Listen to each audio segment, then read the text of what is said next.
আসসালামু আলাইকুম। ওয়ালাইকুম আসসালাম। আমার নাম মোহাম্মদ সুলতান খান। জি। বাবার নাম মঞ্জুর আলী খান, জেলা কিশোরগঞ্জ, থানা কুশনপুর, শীতলা ইউনিয়ন, 4 নম্বর ওয়ার্ড। আমার বাবার সংসার 2টা, 15 বছরের পোলা আমি। আমার বয়স যখন 1.5 বছর, তখন থেকে আমার মা নিখোঁজ। আমার মার কথা জিজ্ঞাসা করলে আমার নানুকে আর মাকে অনেক মাইতি করতো বাবা। তখন আমি বাড়িতে আসছি, যে মেম্বার আর চেয়ারম্যানের জানাইলাম যে আমি ঘর কারাবো, আমি বিয়ে শাদী করছি, আমাকে জায়গা দেখা দিতে বলেন। তখন আমাকে হুমকি দিয়ে দেওয়া শুরু করছে। আমাকে বলতেছে, বাবা একদিন ডাক দেয়া যে তোর মারে আমি যেমনি নিখোঁজ করছি, তোর হঠাৎ করে আমি নিখোঁজ করেছি। আচ্ছা। চেয়ারম্যান হলো আমার উকিল জামাই, আওয়ামী লীগ রানিং নেতা। আচ্ছা। আমি আওয়ামী লীগ করি, তুই আমার দলের কামত তুই আমার কি করতে পারবি? এরপরে আমার ওয়াইফেকেও বয়দা গেছে, সন্তানের ক্ষতি করবো, আমার ওয়াইফের সাক্ষী।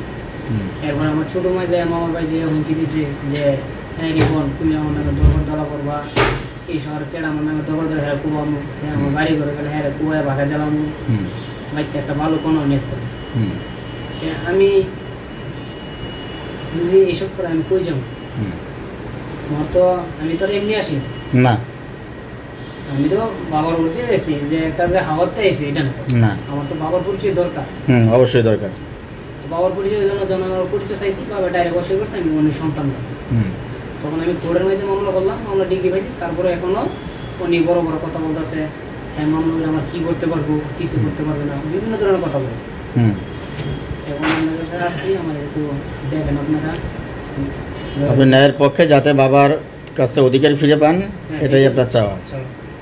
আপনি বাবার ঔরজাত সন্তান হিসেবে আপনি বাবার কাছে আপনার যত পাওনা আছে এবং আপনি অধিকার আছে বাবার, সেই অধিকারটি আপনি ফিরেছেন, এই তো? ঠিক আছে, ধন্যবাদ সুলতান ভাই।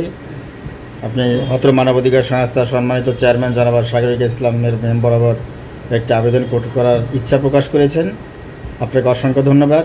অত্র সংস্থার পক্ষ থেকে আমি ভাইস চেয়ারম্যান তালুকদার সাফায়েত আমাদের সংস্থার শৃঙ্খলা এবং আইনগত যত প্রকার যা কিছু আছে সেগুলো দিয়েই আমরা আপনার জন্য সার্বিক সহযোগিতা করার জন্য চেষ্টা করব।